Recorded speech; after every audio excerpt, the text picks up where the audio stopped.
जय गुरु जी संगत जी गुरु जी के डिवाइन कॉल सत्संग प्लेटफॉर्म में आप सभी गुरु परिवार का हार्दिक स्वागत है। संगत जी, आज का जो सत्संग हम आपके साथ शेयर कर रहे हैं वो कल्पना आंटी का सत्संग है। बहुत ही प्यारा, बहुत ही ब्लेसिंगफुल सत्संग है। संगत जी, आज जो मैं आप सभी के साथ शेयर करने जा रही हूँ वह केवल एक कहानी नहीं है, वो एक ऐसी संगत के टूटे हुए जीवन की सच्चाई है जिसने हर दिन अपमान सहा, हर रात रो रो कर काटी, अपने ही घर में पराई बनकर जीती रही। और एक समय ऐसा आया कि उन्हें लगा कि अब उनके जीवन में कुछ भी नहीं बचा। संगत जी, बाहर से कल्पना आंटी के जीवन में सब कुछ ठीक ठाक दिखता था। कहने को सब कुछ था भी, घर भी था, परिवार भी था, रिश्ते भी थे, लोग भी थे, लेकिन उनके घर की दीवारों के पीछे एक ऐसी चीख दबी हुई थी जिन्हें कोई नहीं सुन पा रहा था। उनके चेहरे पे मुस्कान भी थी, लेकिन दिल के अंदर उतना ही दर्द कि अगर वह दर्द शब्दों में उतर जाए तो पत्थर दिल भी इंसान रो पड़े। आज का यह सत्संग संगत जी कल्पना आंटी के जीवन की यात्रा है, जिसे हम यहाँ सुन रहे हैं क्योंकि नाम से ज़्यादा ज़रूरी है कि उनके दर्द को समझना, उनकी आत्मा की पुकार को सुनना और यह जानना कि जब दुनिया साथ छोड़ देती है तब गुरुजी किस तरह अपनी संगत का हाथ थाम लेते हैं।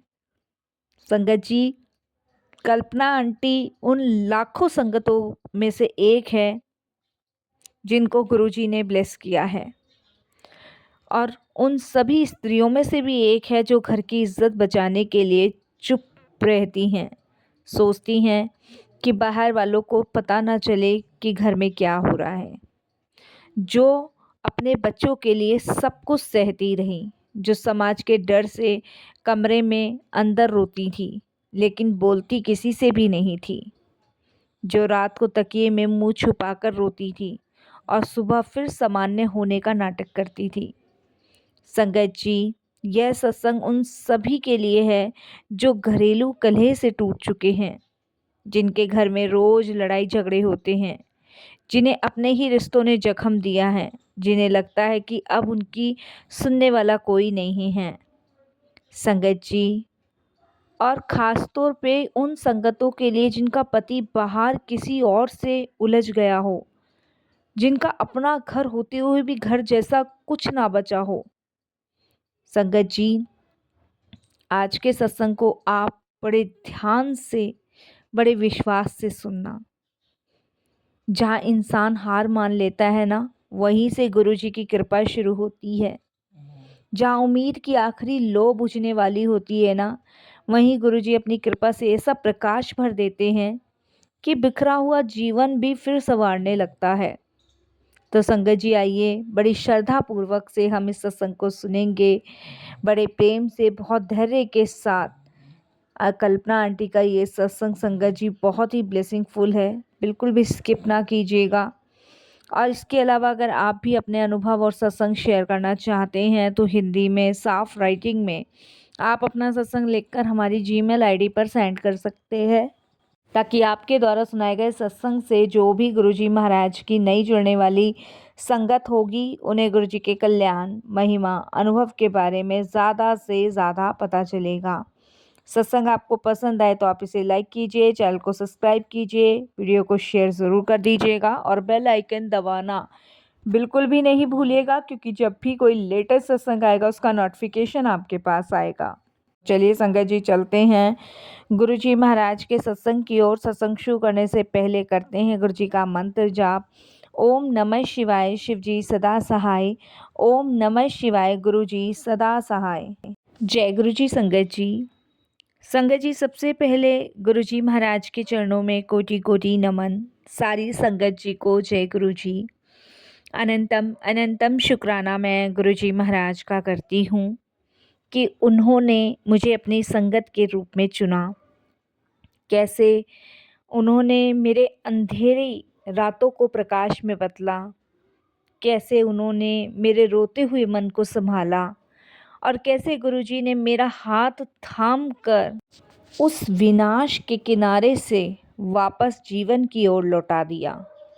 संगत जी, मैं इन सभी चीज़ों के लिए गुरुजी का तहे दिल से शुक्राना करती हूँ, बार बार शुक्राना करती हूँ, अनंतम शुक्राना करती हूँ। और संगत जी, मैं यही कहूँगी कि गुरुजी दया के सागर हैं, करुणामयी हैं और अपनी संगत पर हमेशा मेहर करते हैं। ये वो सारी चीज़ें हैं जो मैंने अपने जीवन में महसूस की है। मेरी शादी को लगभग संगत जी 15 साल हो चुके थे। शुरुआत के समय बहुत चीज़ें सामान्य थी। जैसे हर लड़की सोचती है, वैसा ही संगत जी मैंने भी सोचा था कि अपना घर होगा, पति का साथ होगा, बच्चों की हंसी होगी और धीरे धीरे जीवन एक सुंदर दिशा में आगे बढ़ेगा। शादी से पहले हर लड़की की संगत जी यही ख्वाहिश तो होती है और उसकी फैमिली वाले भी उसको यही समझाते हैं कि अब तुम जिस घर में जा रही हो वही तुम्हारा अपना घर है। और एक लड़की अपने परिवार को आगे बढ़ाने के लिए सब कुछ सहती भी है और सब कुछ समझती भी है। संगत जी, शादी के कुछ वर्षों के लिए मेरे ऐसे सपने मैंने पिरोए थे जो एक एक करके टूटे। संगत जी, शादी के कुछ समय बाद ही सपनों की परतें एक एक करके टूटने लगी। मेरे हस्बैंड का स्वभाव बहुत गुस्सैला था। छोटी छोटी बातों पे चिल्लाना, ताने देना, अपमानित करना, कई कई दिनों तक ठीक से बात नहीं करना, ये सब धीरे धीरे घर का हिस्सा बन गया था।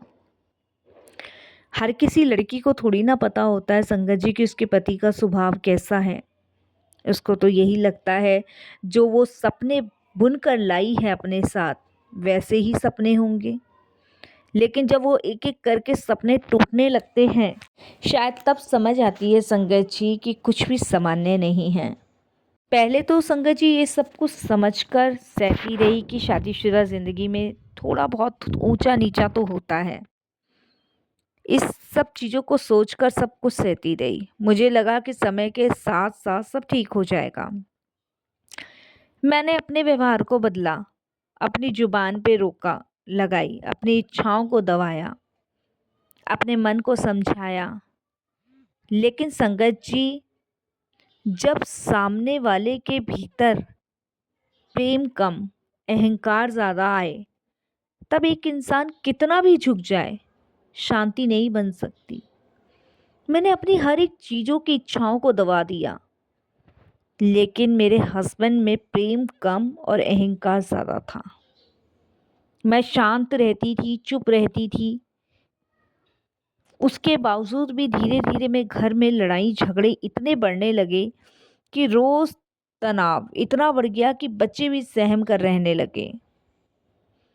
हस्बैंड के कदमों की आवाज़ सुनते ही संगत जी घर में सन्नाटा छा जाता था और मुझे हर समय संगत जी ये भय लगा रहता था, आज फिर क्या होगा, अब शाम हो गई, अब क्या होगा, आज किस बात पे अपमान होना है मेरा, आज कौन सा तूफान उठेगा, आज कौन सी लड़ाई होगी, किस बात पे झगड़ा होने वाला है, क्या चीज़ अच्छी नहीं लगी, कौन सी सब्जी पसंद नहीं है। मतलब हर एक वो चीज़ संगत जी डर बिठा चुकी थी मेरे अंदर, जो मेरे हस्बैंड को गुस्सा दिलाते थे।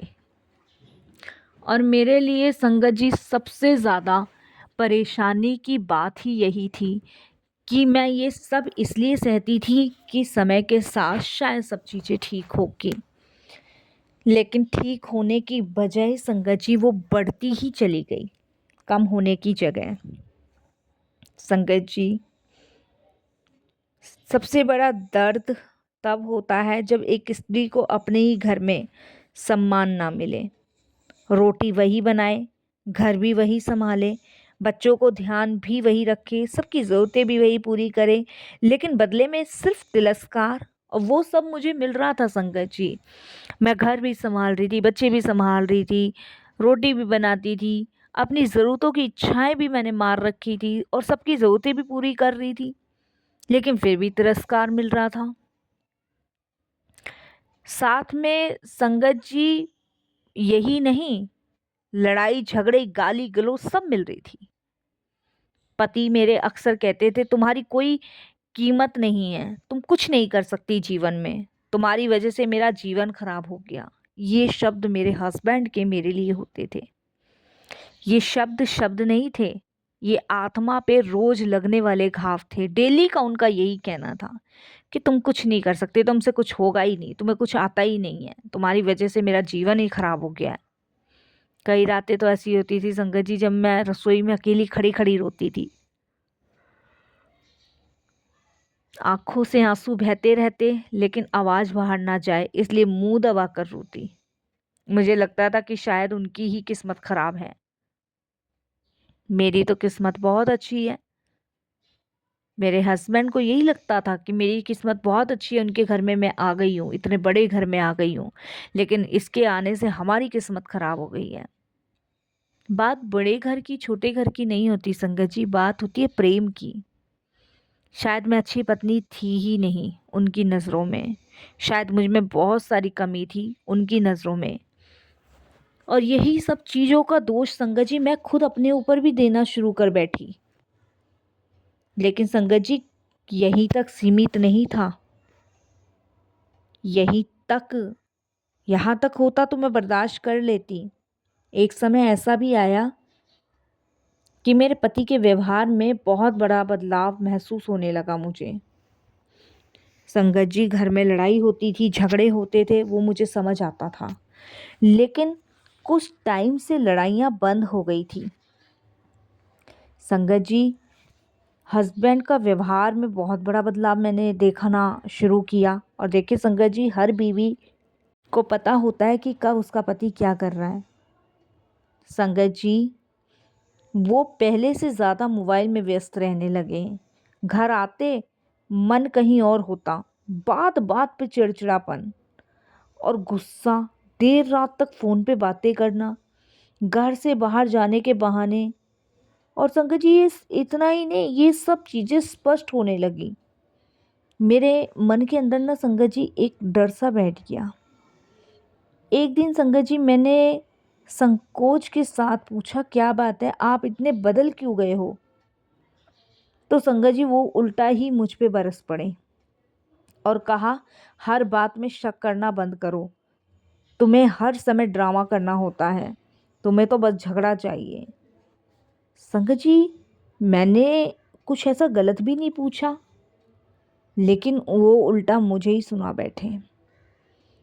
और संगत जी, जब सच छुपाना होता है ना, तो अक्सर सामने वाला ना और ज़्यादा अपने आप को डरावना बन के दिखाता है। और मुझे लग रहा था कि कहीं ना कहीं मेरे हस्बैंड कुछ छुपा रहे हैं। उनके लड़ाई करने के बाद संगत जी मैं चुप हो गई, लेकिन मेरा मन शांत नहीं हुआ, क्योंकि कुछ दिनों बाद संगत जी मुझे ऐसे संकेत मिले जिनसे मेरा शक और गहरा हो गया। एक नंबर बार बार छिपाकर बातें, अचानक फ़ोन लॉक करना, घर में मौजूद होकर भी घर में ना होना, ये सब मिलाकर मैं समझ गई कि मामला कुछ गंभीर है। मुझे डाउट हुआ संगत जी, कुछ तो है, क्योंकि एक नंबर से कम संगत जी 3-3 4-4 घंटे बातें करनी। संगत जी, एक पत्नी सब कुछ सह सकती है, लेकिन जब उसे यह महसूस हो जाए ना कि जिस व्यक्ति को वो अपना सब कुछ मान बैठी थी, जिसके लिए वो सब कुछ सह रही थी, उसका मन अब घर से बाहर किसी और में उलझ चुका है, तब भीतर से पूरी दुनिया हिल जाती है। संगत जी, यही हाल मेरा हुआ। मेरे पैरों तले ज़मीन खिसक गई और मैं कई रातें जागती रही। कभी बच्चों को सोते हुए देखती, कभी छत की ओर ताकती रहती, कभी भगवान से पूछती कि मैंने ऐसा कौन सा पाप किया है कि इनकी भूख ही नहीं ख़त्म हो रही। मेरी नींद गायब हो गई, मेरे चेहरे की चमक बुझ गई, मन, घबराहट, अपमान, डर, गुस्सा, असहायता, सब कुछ एक साथ भर गया मेरे अंदर। एक दिन संगत जी मैंने साहस करके हस्बैंड से साफ साफ पूछा।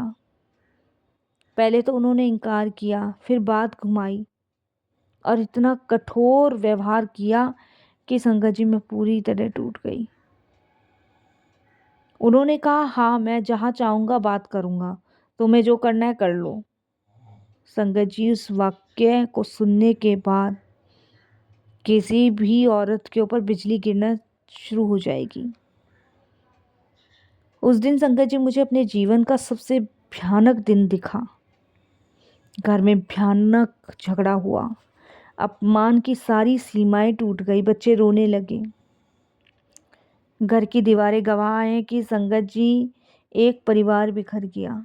उस रात खुद को कमरे में बंद कर कर संगत जी मैं बहुत रोई, बहुत रोई। मुझे लगा कि अब जीवन खत्म। जब मनुष्य हर तरफ से हार जाता है ना, तब उसके सामने बहुत खतरनाक विचार आते हैं और वो मेरे मन में आ रहे थे संगत जी। एक समय ऐसा भी आया जब मैंने सोचा कि अब मेरे जीवन में कुछ भी तो नहीं है, कुछ भी नहीं। संगत जी, एक समय ऐसा भी आया जब मुझे लगा कि इस जीवन का अब क्या अर्थ है। ना सम्मान है, ना प्रेम है, ना शांति है, ना भरोसा है, जी कर भी क्या करूँगी। लेकिन उसी क्षण भीतर से कोई बहुत हल्की सी आवाज़ उठी, रुक जा, अभी सब खत्म नहीं हुआ। उस समय तक संगत जी गुरुजी के बारे में बहुत गहराई से नहीं जानती थी। हाँ, नाम सुना था, कहीं कहीं किसी के घर गुरुजी का स्वरूप भी देखा था। कभी किसी ने कहा नहीं था कि गुरुजी बड़े दयालु हैं, लेकिन मेरा जुड़ाव गुरुजी में नहीं हुआ था तब तक। संगत जी, मेरा जीवन तो बस घर की समस्याओं में उलझा हुआ था। एक दिन संगत जी पड़ोस में रहने वाली एक आंटी ने अपने घर बुलाया। उन्होंने मेरा चेहरा देखा और समझ गई। बोली, भीतर बहुत बहुत भारी चल रहा है तेरे। उन्होंने प्यार से पूछा, क्या हुआ। पहले तो संगत जी मैंने टाल दिया। जब किसी की बातों में सच में अपनापन होता है ना संगत जी, तो आँखों से आंसू निकल ही आते हैं। और शायद उन्होंने अपनापन बनकर मुझसे पूछा तो मेरा बंद दिल खुलने लगा। मैं रो पड़ी, इतना रोई कि जैसे वर्षों का जमा हुआ दर्द बाहर निकल आ रहा हो। आंटी बोली, चुप हो जा। बीच में टोका नहीं उन्होंने, जज नहीं किया, उपदेश नहीं दिए, कुछ कहा नहीं, बस इतना ही कहा, तू एक बार गुरुजी के दरबार चल, बाकी कुछ मत सोच। तू बस जा, सिर झुका और अपना दुख कह दे गुरुजी के स्वरूप के सामने। जहाँ दुनिया सुनकर भी नहीं सुनती ना, वहाँ गुरुजी बिना कहे सुन लेते हैं। संगत जी, कभी कभी गुरुजी हमें सीधे नहीं बुलाते, किसी इंसान के माध्यम बनकर बुलाते हैं। मेरे लिए माध्यम गुरुजी ने पड़ोसन बनाई। पहले तो संगत जी मैं झिझकी, लेकिन मुझे लगा क्या सच में जाने से कुछ बदल जाएगा। क्या कोई मेरी टूटी हुई ज़िंदगी को समझ सकता है? क्या कोई मेरे घर के नरक को शांत कर सकता है? लेकिन दर्द इतना बढ़ चुका था कि अब मुझे किसी सहारे की ज़रूरत थी। आखिरकार एक दिन पहली बार गुरुजी के दरबार गई। संगत जी, जैसे ही मैं वहाँ पहुँची, मेरे मन में अजीब सी शांति उतरने लगी। भीड़ थी संगत जी, सब अपने अपने भाव में थे, लेकिन मेरे अंदर जैसे बहुत समय बाद पहली बार कोई ठहराव आया। मैंने गुरुजी का स्वरूप देखा और ना जाने क्यों मेरी आंखों से आंसू बहने लगे। इस बार ये केवल दर्द के आंसू नहीं थे, इसमें एक राहत भी थी, जैसे किसी ने भीतर से कहा हो, तू अकेली नहीं है, मैं हूँ। मैं वहीं बैठ गई। शब्द चल रहे थे, शब्द सीधे मेरे दिल में उतर रहे थे। मुझे लगने लगा जैसे हर पंक्ति मेरी कहानी है। जो टूट गया उसे भी जोड़ा जा सकता है, जिसका मन रो रहा है उसे भी संभाला जा सकता है। जिसे जिन दुनिया ने ठुकराया उसे गुरुजी ने सीने से लगाया। उस दिन पहली बार संगत जी दिल खोलकर रोई। गुरुजी से अरदास करी कि गुरुजी अब और नहीं सहा जा रहा, मैं थक गई हूँ। मेरे घर में शांति नहीं है, मेरे पति का मन भटक चुका है, मेरा सम्मान खत्म हो गया है, मेरे बच्चे डर में जी रहे हैं। यदि आप हो तो मुझे संभाल लीजिए। मैं टूट चुकी थी संगत जी। संगत जी, ये शब्द शब्दों से ज्यादा आत्मा की पुकार थी, और जहाँ आत्मा सच्चाई से पुकारती है ना, वहाँ गुरु जी की कृपा अवश्य ही होती है। दरबार से लौटने के बाद कोई जादू की छड़ी नहीं घुमा दी, अगले दिन सब बदल जाए संगत जी। पर सबसे पहले जो बदलना था वो मैं खुद बदली। मेरे अंदर का, भीतर का थोड़ा साहस जागृत हुआ, स्थिर हुआ। मैं रोज गुरुजी का नाम लेना शुरू करने लग गई। सुबह उठकर गुरुजी के सामने दीपक जलाती, थोड़ी देर बैठती, रोती, कहती, सुनती, और लगता जैसे कोई सुन रहा है। धीरे धीरे मैंने सत्संग में जाना शुरू किया, संगत में जाना शुरू किया, सेवा में मन लगने लगा। संगत जी, घर की समस्या खत्म नहीं हुई, लेकिन अब भीतर से पहले जैसा असहाय दर्द नहीं हो रहा था। मेरे मन में भाव आने लगा, मेरी लड़ाइयाँ अब अकेले की नहीं, गुरुजी मेरे साथ हैं। संगत जी, गुरुजी की कृपा का पहला चमत्कार अक्सर बाहर नहीं, भीतर से होता है। जब इंसान टूटने से बचता है, उसे संभालते हैं गुरुजी। मुझे आत्मबल गुरुजी ने दिया, और जब मन संभल जाता तभी जीवन की दिशा बदलनी शुरू होती है। कुछ ही समय बाद संगत जी, महसूस किया मैंने कि अब मेरी हर बात बिखर नहीं रही, सिमटी हुई है। हस्बैंड की कट्टू बातों से मुझे चोट तो लगती थी, पर अब अंदर ही अंदर गुरुजी का नाम लेके खुद को संभाल लेती थी।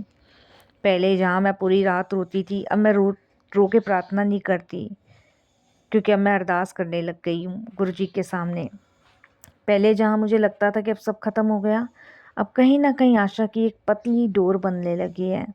एक रात सपने में मैंने देखा कि एक बहुत अंधेरी जगह पे खड़ी हूँ, चारों ओर धुंध है, डर है, अकेलापन है। तभी दूर से प्रकाश आया, कोई स्वर बहुत कोमलता से कहता है, डर मत, चल, मैं हूँ। सुबह उठकर मन बहुत हल्का हो गया। मैंने संगत जी से गुरुजी का संकेत माना। उसके बाद मैंने एक निर्णय लिया कि मैं कभी नहीं रहूँगी, गुरुजी के भरोसे खुद को मजबूत करूँगी। संगत जी, बच्चों पे ध्यान दिया, अपनी सेहत को संभालना शुरू किया, नियमित अरदास करती थी, स्मरण करती थी। सब मेरे जीवन का हिस्सा बनने लगे। उधर घर का माहौल अभी भी पूरी तरह ठीक नहीं था, लेकिन कुछ परिवर्तन होने लगे थे। हस्बैंड का गुस्सा पहले जितना विस्फोट था, अब कुछ कुछ मौके पर धीमा पड़ने लगा। जो आदमी कभी किसी धार्मिक बात का मजाक उड़ाता था, वही कभी कभी चुप होकर देखने लगा कि आखिर पत्नी में इतना बदलाव कैसे आ गया। मैं सोचती थी कि कुछ तो गुरुजी कर ही रहे हैं। संगत जी, मेरे हस्बैंड सोचते थे कि ये वही औरत है जो पहले तुरंत टूट जाती थी, अब इतनी शांत कैसे। संगत जी, सच्ची भक्ति का प्रभाव शब्दों से ज़्यादा दिखता है। अब मैं कम बोलती हूँ लेकिन स्थिर बोलती हूँ, कम रोती हूँ लेकिन मजबूत होती जा रही हूँ, कम शिकायत करती हूँ लेकिन भीतर से जुड़ती जा रही हूँ। एक दिन घर में बहुत बड़ा विवाद होने वाला था। हस्बैंड गुस्से में थे, बात फिर उसी पुराने मुद्दे पे पहुँच गई। मैं भीतर से संगत जी डर रही थी, लेकिन उस दिन गुरुजी का नाम लेकर केवल इतना कहा, मैं अब झगड़ा नहीं करना चाहती गुरुजी, अब आप बचाओ। मैंने अपना सारा दुख गुरुजी को दे दिया। जो सत्य है वह सामने आएगा, जो न्याय है वही होगा। संगत जी, मैं वही लेडीज हूँ जो पहले डर के कारण बोल नहीं पाती थी। अब वह अहंकार से नहीं, आत्मबल से मेरा सामना करते हैं, और मैं भी। उस दिन के बाद संगत जी परिस्थितियाँ धीरे धीरे ऐसे मुड़ने लगी कि हस्बैंड बाहर चले गए। उनका सारा संबंध उजागर हो गया दुनिया के सामने। जिस बात को वह वर्षों से छुपाना चाहते थे, वही बात अब सबके लिए बोझ बनने लगी। घर में तनाव बढ़ा, पर साथ ही उनके भीतर की बेचैनी भी बढ़ने लगी। संगत जी, गुरुजी की कृपा से कई बार इंसान अपने कर्मों के सामने खुद खड़ा होने को मजबूर हो जाता है। मेरे हस्बैंड संगत जी उस औरत के पास चले गए। कुछ महीनों बाद ऐसी घटना हुई जिसने सब बदल दिया। हस्बैंड किसी काम से बाहर गए हुए थे, वहाँ अचानक उनकी तबीयत बिगड़ गई। कोई बीमारी नहीं थी, पर इतना ज़रूर हुआ कि उन्हें पहले बार जीवन की अस्थिरता का एहसास होने लगा कि यदि कुछ हो जाता तो उनके पीछे क्या रह जाता। बिखरा हुआ घर, डरे हुए बच्चे, रोती हुई पत्नी और अपने ही कर्मों का बोझ। संगत जी, उस औरत ने भी मेरे पति का साथ छोड़ दिया जो उनको कहती थी कि मैं तुम्हारे लिए जान दे दूंगी। कई बार जो समझ प्यार से नहीं आती ना, वह झटके से आती है। वह झटका भी शायद गुरुजी की ही योजना का हिस्सा था। उसके बाद संगत जी, मेरे हस्बैंड ने डिसाइड किया कि वो अब जो है घर वापस आएंगे। संगत जी, पूरी तरह बदले हुए भी नहीं, पर भीतर कहीं कुछ टूट चुका था उनके। उन्होंने पहली बार बच्चों को गौर से देखा, पहली बार मेरी आंखों के नीचे पड़े काले घेरे देखे। पहली बार उन्हें एहसास हुआ कि मैंने कितना अपमान सह के उनके घर परिवार को बचाए रखा। यह सब देखकर संगत जी, मैंने रोना शुरू कर दिया और मेरे हस्बैंड को अपनी गलतियों का एहसास हुआ। अगर हमारा रिश्ता बचा हुआ है तो वो गुरुजी की कृपा से बचा हुआ है संगत जी, सिर्फ और सिर्फ गुरुजी की कृपा से। जहाँ मैं पहले रोया करती थी, बिखरी करती थी, अब गुरुजी की कृपा से सिमटी हुई हूँ। ये सिर्फ गुरुजी के कारण है। मैं शुक्राना करती हूँ गुरुजी का कि उस औरत से मेरे पति को बचाया और मेरा घर बचाया। आज मुझे गुरुजी ने इतना मजबूत बनाया हुआ है कि मुझे किसी और की ज़रूरत ही नहीं है। शुक्राना गुरुजी महाराज, बहुत बहुत शुक्राना। यहीं मैं अपने सत्संग को विराम करती हूँ। ओम नमः शिवाय। शिवजी सदा सहाय। ओम नमः शिवाय। गुरुजी सदा सहाय। जय गुरुजी। शुक्राना गुरुजी।